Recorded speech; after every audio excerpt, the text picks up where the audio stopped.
Hi everybody, it's Denise Deal right here, and I just wanted to say welcome to those of you who are joining me today. Where are you in the world? I'm in Australia. I'm actually in Queensland, in Brisbane. I'll quickly introduce myself to you for those that don't know who I am, and you might have just joined recently. Commonly known and affectionately known as the Grief Whisperer, because I get fast results with grief within 8 weeks. And it's not grief, forgetting about all your grief. It's releasing and moving forward in your grief journey, which is so important. It is so important. I'm a widow myself. My husband Martin passed away on the 4th of May 2009. And that's what I want to talk to you ladies about today, is that becoming a widow, losing our husbands, when our husband dies, we die. Our life changes. We cannot continue on being that same person we were when he was alive. It's impossible. No matter how much we try, no matter how many times and how many other people expect and want us to be that person, we cannot be that person anymore. Because why? Because you are no longer a wife. You are no longer his partner. You are no longer, your role has changed. You have changed. And what happens when we lose our role? Because whether you were a carer, whether you were, like I lost Martin really, really suddenly, he died of a blood clot. So there was no goodbyes, there was no I love yous, there was nothing. There was a peck on the cheek. He was going to work. See you later. What do you want for dinner? The usual stuff. We've been married for 32 years, together for 35. So, it was a Monday morning. We both woke up. He went off to work. I went off to work. Peck on the cheek. See you later. What do you want for dinner? And until I got a call from him about an hour later saying that he'd collapsed on the side of the road. That day, my whole life changed. That day, everything about my life changed forever, and I didn't know it. I was totally unaware. Martin was flown from, I was living in a regional area, so I was living about an 8 hour drive from Brisbane, which was the major hospital. So he was flown by a Royal Flying Doctor. He was flown from the Rockhampton-based hospital to Brisbane. My daughter and I then hopped on a commercial flight and we flew down, about an hour and a half flight away. Unbeknown to us that he wasn't ever coming home. He was operated on because he had a spontaneous bleed in his spine, 1 in a million. He was operated on. He started moving again because he was totally paralyzed by the time he got to hospital, and he was coming home. And then 2 weeks later, he was gone. Blood clot. See you later. And I know that sounds cold, but that's the harsh facts and the harsh reality of my journey, is that in an instant, my life changed. And I know that with a lot of ladies that have been through the flow program and that are still working with me in the flow program, you've nursed your husbands for a long time. You've gone through that, what I call pre-grieving. You're grieving the loss of your husband one day. But what I found is, and I've got a really close friend that I've known for years and years and years, a young widow. Her husband was diagnosed with a brain tumor. And I know that for her grieving started when he was diagnosed. And she nursed him through, I think, for a year or 2 years, through all the operations, through all the mood swings, through all the stuff that was happening, because obviously his brain was being affected. But when he passed away, it really affected her. And because death it's unexpected. Even if we expect it, it's unexpected. So what can really, and what does really happen and easily happens, is that we get stuck in that roller coaster of grief. We get told so many things by so many people. Go and see a grief counselor. These are all the things that I did. Go and see a grief counselor. They'll help you through it. Go and read a book. Go and join grief groups. Go and talk to people. But all that does is keeps you stuck in your grief. Wait for time is another one. Just give yourself time. It takes time. What is it? What is it? What is it going to take time about? So when we sort of come out of la la land, and we're all in la la land in the very, very early stages of our grief. You walking outside of your body. I remember distinctly looking around me and thinking, why is everybody laughing? Why is the bird singing? Why is the sun shining? Don't these people know that my husband died? And that's the la la land. That's our body that goes into shock. We go into shock because grief is trauma. Like it or not, grief is trauma. And that's when we are so susceptible to other people telling us what to do. You know, our kids tell us what to do, our friends tell us what to do, our family tells us what to do. And that's when you need clarity. That is when you really need clarity about where do I go from here? How am I going to heal myself? Because here's the thing, and this is what I've discovered being a widow myself, helping hundreds of ladies heal and move forward rapidly through their grief, is that we have to rediscover who we are. We, in our relationship, whether you wanted to, we give of ourselves into the relationship and we lose our inner core being, who we are in our relationship. Good, bad, or otherwise, we all do. We lose a certain part of ourselves. If we don't have a relationship.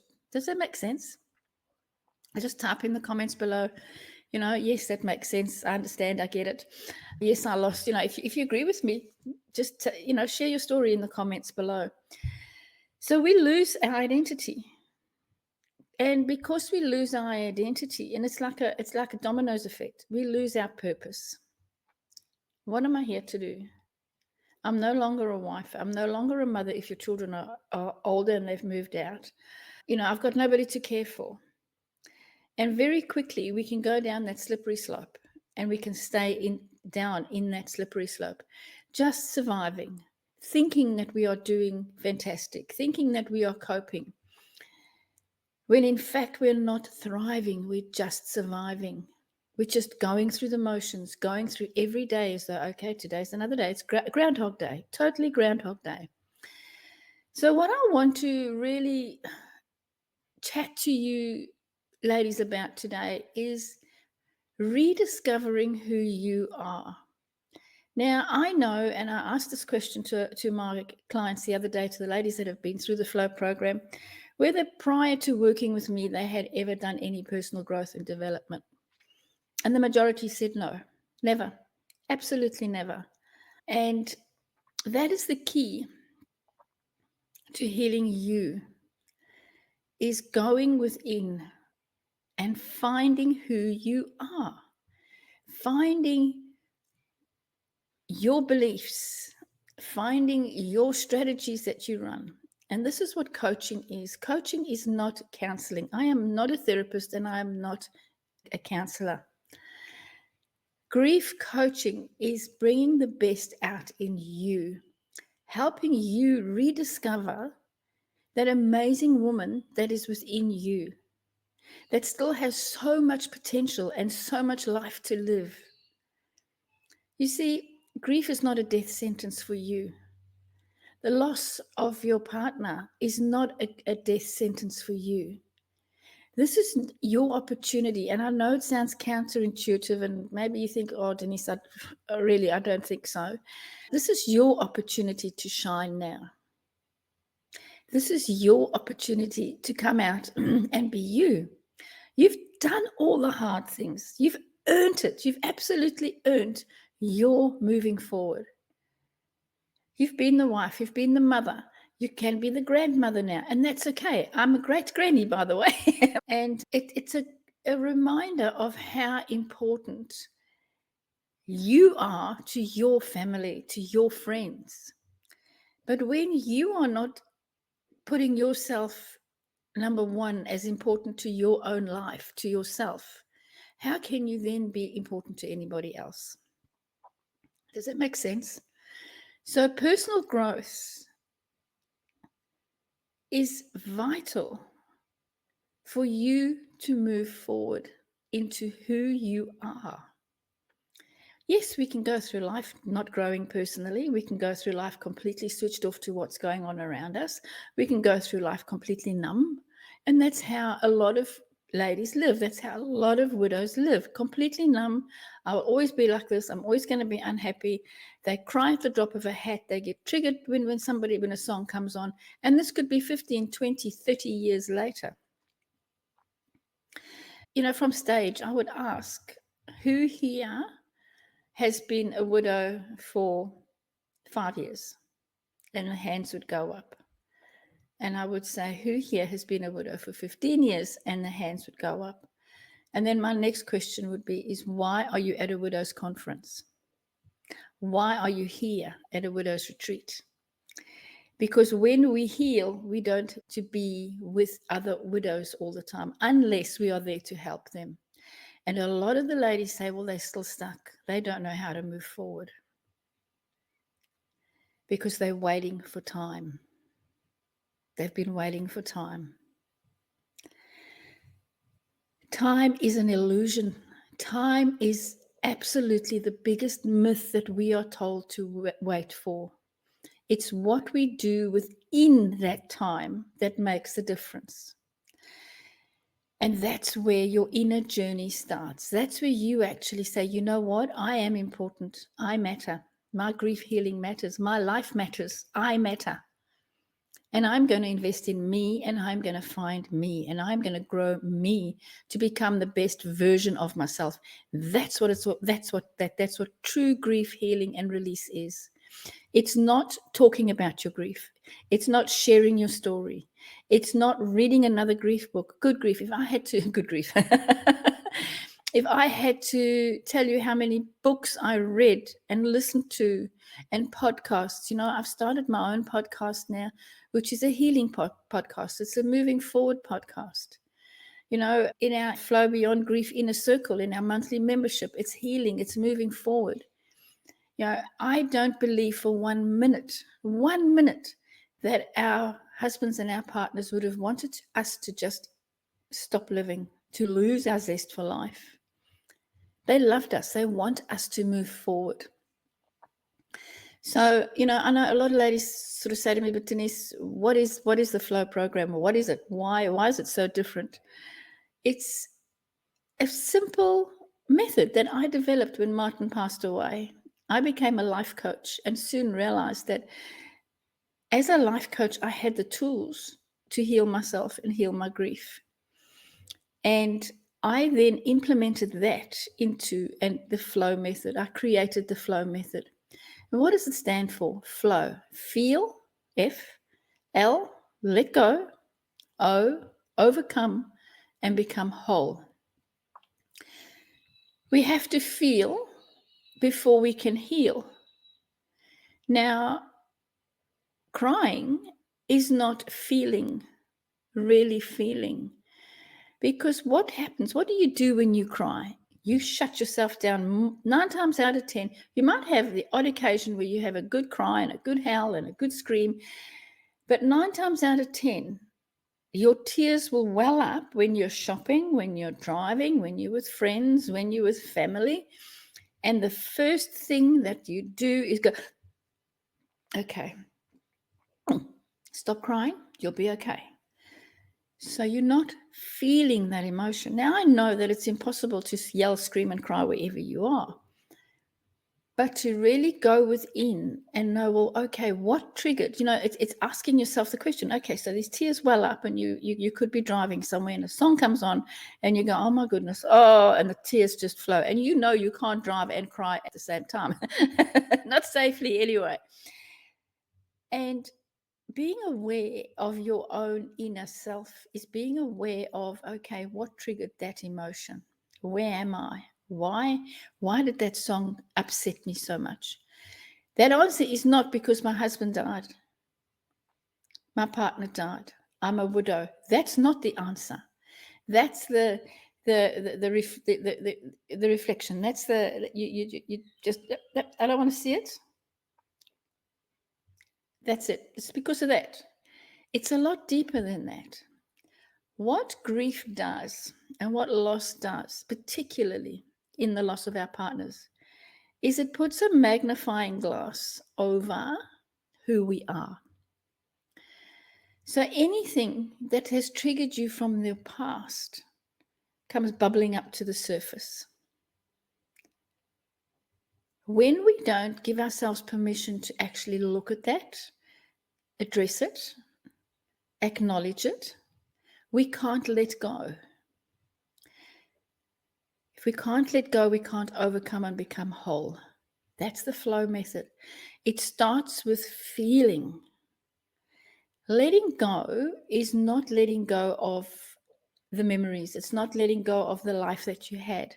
It's letting go of that deep pain, letting go of that insecurity, letting go of that, who am I? I don't know who I am.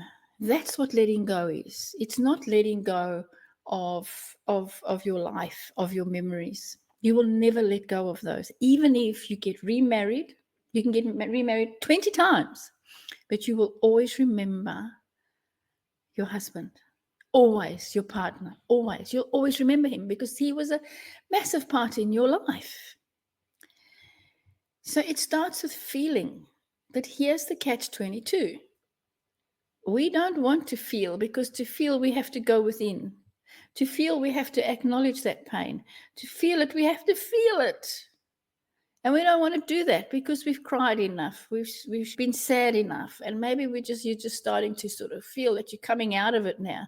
You don't want to go back down there again. When we try and do that on our own, it's virtually impossible to do that on our own because we stop ourselves. So to live your best life, to live your best version of yourself, it's about going within. And going within, we need help to do that. And that's what I do with the Flow program. The Flow program is not a grief program. It's a life program where I help you step into your new life. Because life as you know it and knew it is gone. You know, I see some posts from ladies that can't even change their comforter on their bed. That breaks my heart. It breaks my heart to see. Because we cannot bring our partners back by hanging on to what was. Have you noticed my fist is closed? It's closed. Can anything get into my hand right now? No, nothing can get in there.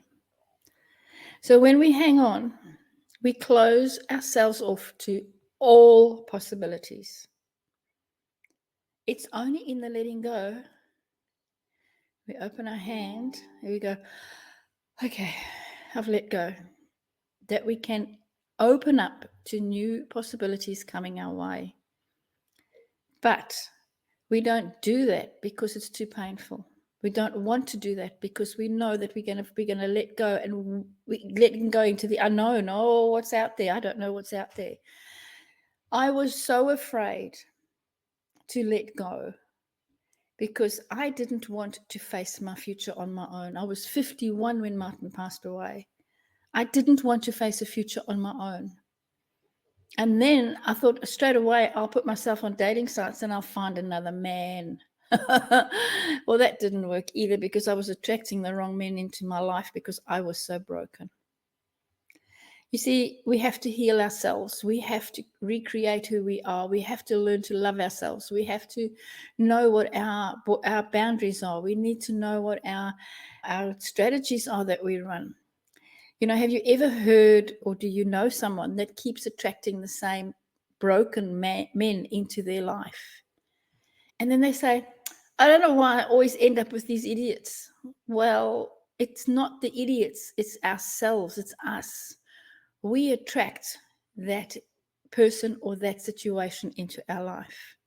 The only way we can move forward is to heal ourselves from within. How do we do that? By rediscovering who you are. Now you might say, but I know who I am, Denise. I thought I knew who I was too. Until I started doing there's a whole module in the Flow program on mirror work. And I realized that I couldn't really look at myself in the mirror and tell myself that I love you because I didn't love myself. We are so busy loving on everybody else that when it comes back to us, We don't love ourselves. We think we do because we might go and get our hair done, we go and get our nails done, we put our makeup on like I did this morning. We go shopping, we go buy a new pair of shoes. Oh, I'm having a me day. That's not really a me day. That's a surface me day because those feelings go away. What I'm talking about is having a me day from within. That's what we do. That's the work we do together. Loss is inevitable. It wasn't a choice. We didn't choose to lose our husbands. We didn't choose to lose and have this immense grief and loss that we have. But what we do choose is how we move forward from that. What we do choose is how we see our life moving forward. What we do choose is what we do with that. What we do choose is how we love ourselves. And what we do choose is whether we matter or not. Now, if you're sitting there saying, oh, Denise, I don't really matter, we need to talk. Because it means that you don't have any self-love.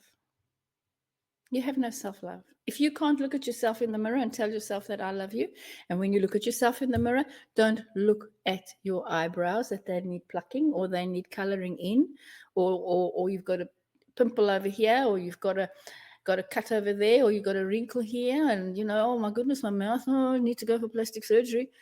Look in your eyes, look into your soul. If you're struggling with that, book a call with me. I can help you move forward through that, as I have hundreds of widows.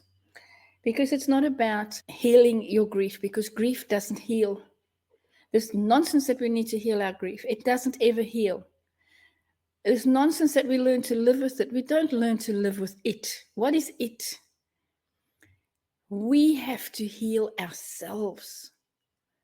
Now, it doesn't mean that you're broken. It just means finding the buried you, because you've been buried under layers and layers and layers and layers and layers, like an onion. You're the core in the middle, and you've been buried under there. It's finding you and unpeeling those layers. That's the work we do together. So if you're up for a challenge, and maybe you've never done any personal growth or personal development before, and maybe you're just curious, book a call with me. We will have 45 minutes, sometimes an hour, depending what happens, of fun together. There's no obligation. So I love you all. Bye for now.